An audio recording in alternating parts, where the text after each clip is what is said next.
Today, I will be reviewing Silent Night, Deadly Night 4, Initiation. Wait, what the heck? Santa, why do you have a bug near you? Well, I have a bug near me because, well, this movie is actually, well, shows lots of bugs in this movie. Oh yeah, I know, Silent Night, Deadly Night 4 is pretty weird, I must say. Yes, it is, because it has lots of bugs in this movie. But don't worry, I'll keep this little bug right over here. Now you can go and talk about this movie of yours.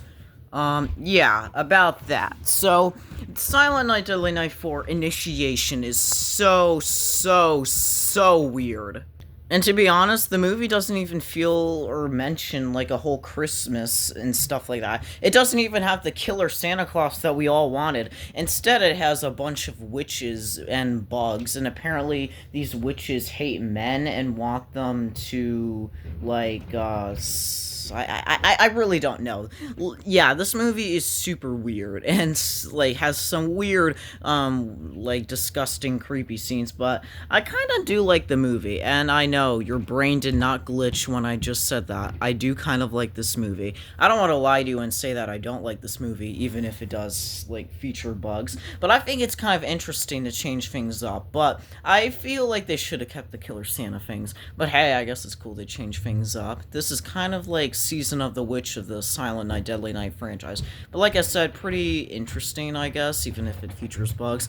If this is not your type of movie, then I guess you'll probably be like, what the heck is going on? But I do think it is pretty mysterious and super weird. So let me review Silent Night, Deadly Night 4 Initiation. Oh my god, this movie is a weird part of the franchise, but here I go. The movie begins in Los Angeles, where we get to see this random character named Ricky. Yeah, I'm not sure if he's the same Ricky from the other Silent Night, Deadly Night films, but yeah, it's not like those movies make any sense to this one, so yeah. Apparently, Ricky then finds this other woman screaming from the top, who apparently is, I don't know, begging for her life, and then she spontaneously combusts into fire. Well, that is absolutely weird, I must say. Oh my god, and then Ricky decides to touch the corpse that is on the ground. Oh my god, Ricky, you are absolutely nasty. And then he decides to, well, of course, run from the crime scene. Also, Ricky is played by Clint Howard, who has been in many horror movies in his life. Many horror movies that I will cover in the future. Stay tuned. And now we finally get to have a title card, Silent Night, Deadly Night 4, Initiation. And not gonna lie, this movie does have some pretty unique music, including this music, well, from the soundtrack.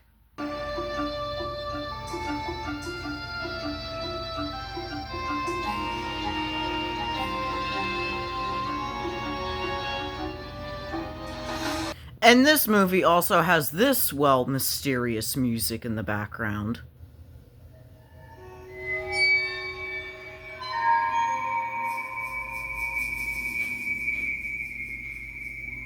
Now, I don't want to make this a straight-up music video for this movie review, but I just want to express to you guys that I absolutely love the soundtrack in this movie. I don't know, that's just my own opinion, because I just think it sounds really cool. Okay, moving on. We then get to meet our characters in this movie, including our final girl, Kim, who is a journalist at, I don't know, an LA newspaper place, including Kim's husband, Hank. So yeah, those are our two characters right there for us. Kim basically hears the news about the woman who spontaneously combusted into fire, and apparently she is too obsessed with it. She wants some more news about the woman who caught on fire by her coworkers. Well, I guess that's, interesting. Yeah, I don't really know. But all I know is that Kim is very mad, and her coworkers are very rude. Except for Janet. I guess she's a pretty cool coworker for Kim, so that's nice. Kim decides to, I don't know, find some evidence of the woman who caught on fire, and apparently she meets this random butcher shop owner who loves to, I don't know, karate chop vending machines. Kim is apparently also seeing a drawing of that, like, I don't know, like, out of chalk of where the woman fell from her death. So apparently Kim is just obsessed with that woman who spontaneously combusted. Well, I guess that's interesting for her, I guess. Kim is now at the library where she gets to see Ricky, and apparently Ricky gets to touch Kim's butt. What? We now get to see the bookstore owner, which is Fema, and I think she's a great character to, well, this movie. And apparently Kim is, like, purchasing, like, books about, like, I don't know, the, spontaneously combustion. But apparently Kim gets offered food from Fema. Who would eat this type of food? Like, I think lots of people just mention it. It's like a dry date or something, you know, that type of food. But it just looks super gross. What the heck? Okay. Yeah, spit that out, Kim. That looks absolutely disgusting. Kim is brought upstairs where apparently she is led by Fema or something. Yeah, I don't really know. But apparently she's on the roof of this, I don't know, bookstore, so I guess that's cool or something like that. I don't really know. But apparently Kim has some type of dizzy spell, which makes her, I don't know, just hallucinate or something. But it just, she doesn't really hallucinate. She just, I don't know, feels dizzy or something. But hey, at least we get to see Ricky again. That's cool. Oh, wait. Oh, no. It's another bug. Oh, what the heck, movie? Kim is now at her home where apparently she gets to see some more bug stuff going on, and apparently faces too in her food. Well, that's weird. Kim is also at Hank's, family's house where we get to see a bunch of family members, and apparently she's eating some more weird stuff. We also get to see Hank and his little brother Lonnie, who I think is a pretty cool character. We also get to see Hank's father, which apparently his name is Gus, and apparently Gus just likes to drink alcohol and just spit out some weird one-liners. Sure, why the heck not? Oh yeah, Gus also has a wife as well. Oh, that's nice. Hey, at least this movie still takes place in the Christmas season, even if it is, well, of course, about bugs and stuff. So yay, at least we get to see a Christmas tree. Well, that is pretty cool. Okay, moving on. Kim is back at her apartment where she gets to see some faces, so that's some paranoia right there. And apparently she also gets to see some spaghetti on the floor or something. And she also gets to see a big bug. Ugh, that is disgusting. What the heck? Oh, and apparently she froze up in the toilet as well. Oh my god, this is absolutely crazy. It's now the next day where apparently Kim is invited to a picnic with Fema and her friends. And who are Fema's friends? Well, Fema's friends are, Catherine and Jane. So apparently those are the friends of Fema. Well, that is pretty cool. Apparently our bunch of characters are talking about the woman who, of course, caught on fire. But of course we know Fema is pretty sus about that, as you can tell. But hey, it's pretty nice that these characters are making sure Kim has a good, I don't know, working experience. Also, did Fema put a spell on Kim? Because apparently she's seen some more faces and apparently is grabbing the camera. But apparently, Hank interrupts Kim from her daydreaming, experience or whatever. Apparently, Kim is invited into Fema's apartment, which I think is, pretty nice of Fema to offer that. Fema gives Kim some coffee and apparently sprinkles some glitter in it called elder bark, apparently. Interesting. But apparently all that coffee makes Kim feel a little stressed out or sick or whatever. Kim apparently spills the coffee and apparently is offered a dry date, which turns into a cockroach, and then she eats it. What the heck? Kim is also having flashbacks of what, she experienced before in this movie. Oh wait, oh my god, we also get to see Fema's friends in Fema's apartment, which apparently is Jane, and apparently a bunch of Fema's other friends. And if you haven't known by now, Fema's friends are of course witches, because they're just a witch cult, apparently, who just want to, I don't know, just, make Kim into a member of them. Yeah, well, you'll probably find out more later, but moving on. And apparently Kim's head apparently has some paint or whatever, or I don't even know, I'm confused. Apparently Ricky enters the room holding a bug, ugh. And apparently all these people, all of Fema's friends, which are witches, are apparently performing a ritual or something, which is pretty, interesting, I must say. I don't really know, it's just crazy. Yeah, I really do not know what the heck is going on, but apparently Kim vomits out, a cockroach. What the heck? Oh, and Ricky cuts open the cockroach and puts, I don't know, the parts of the body of the cockroach on Kim's face. Okay, man, this is such a weird movie. But Kim passes out, and then, well, she wakes up. And apparently, a bunch of Femo's friends surround Kim and say that everything is okay, there's nothing to worry about, but clearly she should be worried after what has happened. But apparently, Fema tells Kim that she wants her daughter back, which is pretty interesting, I must say. Kim returns home to Hank and apparently is freaking the heck out by taking lots of pills. And apparently Ricky decided to walk into Kim's house. Yeah, you're absolutely creepy, but apparently Ricky decides to watch some TV. Huh, what are you watching, Ricky? Wait, hold on. What the heck? You're watching Silent Night, Deadly Night Free? What? That's literally in the same franchise. I don't get why you are watching that. It makes no sense to watch Silent Night, Deadly Night Free, even if this is Silent Night, Deadly Night 4. But, good job, I guess, or whatever. Yeah, I don't really know. This kind of confused me, but whatever, I guess. Moving on. Apparently, Ricky decides to literally fight, well, Hank a bunch of times by, well, I don't know, Hank beating Ricky up with a broom, and apparently Ricky literally biting into Hank. What the heck? Oh my god, this is absolutely insane. And apparently Ricky is stabbing Hank a bunch of times. Oh my god, you are crazy, Ricky. But apparently Kim is under the bed from all of this madness. Eventually, it's too late for Hank because he dies by being stabbed a bunch of times by Ricky. Oh my god, you need to chill, Ricky. Come on out now. Yeah, I'd rather not come on out, Ricky, because Kim looks absolutely terrified right now. But eventually Janet comes on out, and apparently it's revealed that Janet is a part of the witch cult as well. So that is really interesting. So apparently she is also Fema's friend as well. Well, that is very interesting. But I guess she decides to, I don't know, let Kim go, and apparently asks Ricky to finish what has been started in Fema's apartment. So, yeah, okay. So apparently Ricky decides to trap Kim into this, like, meat place, whatever, or I don't really know, who knows. But let me just tell you, this place looks absolutely creepy. We now get a scene in the movie where something absolutely inappropriate happens to Kim, which, yeah, I do not even want to talk about, so, yeah. But what I can say about this movie is that Kim wakes up, and apparently she has some pretty weird hands going on. Yeah, this is weird.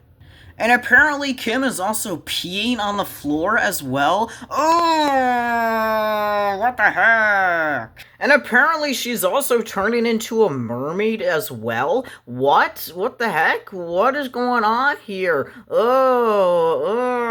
we're also seeing some more bugs. Oh my god, this movie is just such a mess, not gonna lie. But apparently we also get to see this other bug, including Hank's dead body hanging up there Hellraiser style. Oh well, that was an absolutely weird sequence, but apparently we also get to see this spiral symbol, which I guess is like the, I don't know, the witch's sign or something, who knows. Kim makes her way back to the bookstore where she also gets to see Fema and her friends, and Kim starts to question, well, who is Fema's daughter? And apparently Fema's daughter is the woman who spontaneously combusted. There, we finally got it solved! And apparently all the creepy stuff that was going on with Kim was all just a test, just so, like, Kim could be the replacement of the daughter of Fema or something. Yeah, all of that sounds absolutely confusing. And apparently Fema also wants to bring that, like, kid, you know, from, like, the little, like, kid, like, who was with Hank at that, like, party place. Apparently, like, they want the kid to be, like, sacrificed or something by Kim or something. Kim is back at her job, apparently having a Christmas party there, but she's not in the mood because Janet decides to, I don't know, just tell Kim to bring over the kid Lonnie. But yeah, Kim is not having it, and apparently she just runs away from her job.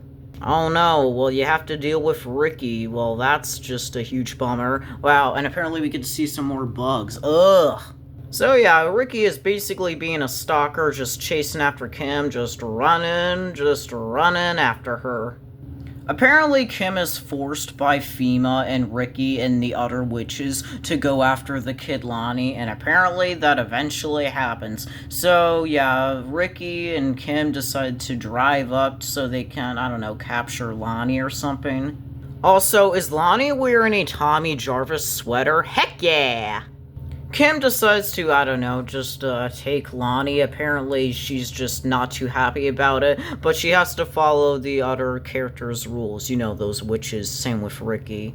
And speaking of Ricky, Ricky decides to, I don't know, kill the mom or something, which is heartbreaking. Ricky goes full on rage mode and decides to tackle Gus to the ground and apparently strangle him with like Christmas lights, which is crazy. And that all apparently makes the house go on fire.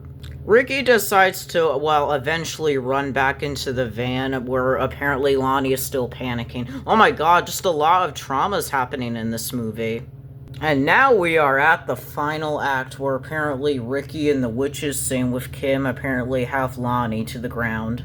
Apparently FEMA tries to force Kim into killing Lonnie, but, well, it doesn't go well for FEMA because she gets stabbed by Kim. Oh my god. But of course FEMA isn't dead yet. Well, of course.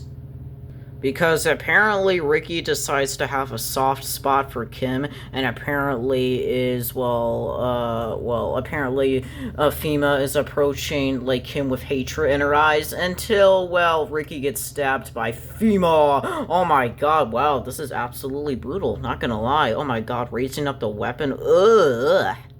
Oh great, now Ricky is getting eaten by bugs. Well, that's pretty much it for Ricky. And apparently Kim is still having some stomach cramps, which is absolutely insane. And apparently, Kim's fingers are apparently attaching together and moving in a weird way because, well, of course that's just gonna happen because this movie does not have to make sense at all. But apparently, Kim's hands apparently go on fire, which makes no sense whatsoever. But yup, it's too late for FEMA because she dies by the fire in her stomach, which catches FEMA on fire. Oh my god. So yeah, FEMA screams her soul out, apparently. Well, not literally, but you know what I mean. And she falls just like her daughter did in the beginning of this movie. And that's pretty much it for FEMA, and all of the witches are pretty disappointed their friend died. But yeah, it's about time the other witches start to be scared for Kim. Do not mess with Kim! Yeah! And Kim also decides to save Lonnie from all of the trauma. Yeah, I hope all of you guys recover because, well, Kim has been through the most trauma, just transforming into multiple weird things. Wow, that's interesting. But yeah, it is the end of this movie. Whoa.